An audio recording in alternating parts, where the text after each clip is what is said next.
नमस्कार, राधाश्रीचे बोल या माझ्या यूट्यूब चॅनेलमध्ये तुमचे स्वागत.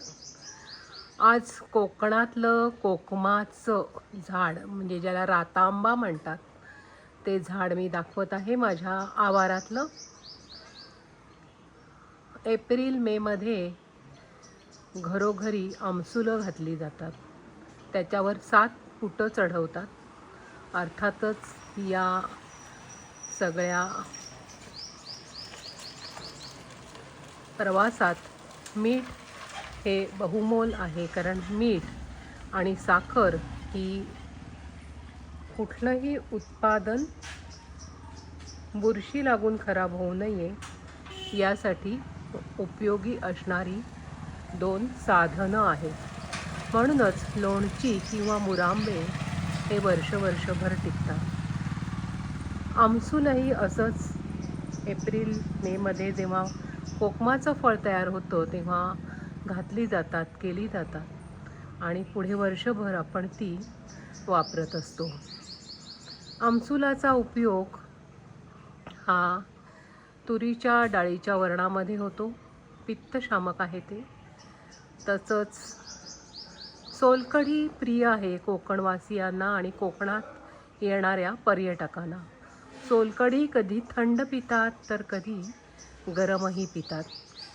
अर्थात सोलकढी म्हणजे या कोकमाचं आगळ, त्याच्यात मीठ घालून ते कॉन्सन्ट्रेटेड केलेलं असतं. तो द्रव असतो आणि मग त्याच्यामध्ये आपण नारळाचं दूध घालून, मीठ साखर आपल्या आवडीप्रमाणे घालून त्याचं पेय म्हणजे सोलकढी बनवतो. ही कधी थंड पण पितात तर काही जण ही गरम पितात. तूप, जिरं, हिंगाची फोडणी घालून सोलकढी गरम केली जाते आणि ती पण छान लागते. आणि कधी आलं तर कधी कच्ची लसूण घालून केलेली सोलकढी थंड फ्रीजमध्ये ठेवून थंडगार करून पितात. तीही अप्रतिम चवीची लागते. आपल्या आवडीप्रमाणे ती करून घ्यावी, प्यावी. ॲपिटायझर म्हणून त्याचा छान उपयोग होतो. पित्तशामक असल्यामुळे कोकम सरबतही प्रभावी आहे.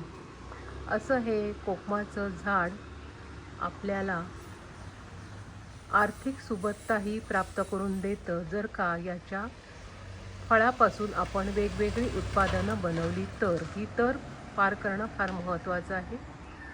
कोकमाच्या फळात ज्या कोकमाच्या बिया असतात त्याच्यापासून तेल बनवलं जातं आणि ते कॉस्मेटिक्समध्ये वापरलं जातं. पाय फुटले असता, पायाला भेगा पडतात, चिरा पडतात, तेव्हा मूळ कोकमाचं तेल गरम करून लावलं तर या भेगांचा त्रास पटकन कमी होतो. पायाच्या चिरा, भेगा बुजतात. मात्र वेगवेगळ्या उत्पादनांमध्ये हे वापरून ते बरं होण्याचा काळ वाढतो. असो, आज ही माहिती देत आहे. पाहत रहा राधाश्रीचे बोल हे माझं यूट्यूब चॅनेल.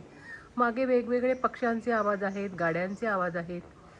त्याला काही माझा इलाज नाही आहे. हा शॉर्ट कसा वाटला ते जरूर कळवा. पुन्हा एकदा धन्यवाद. आपली रजा घेते.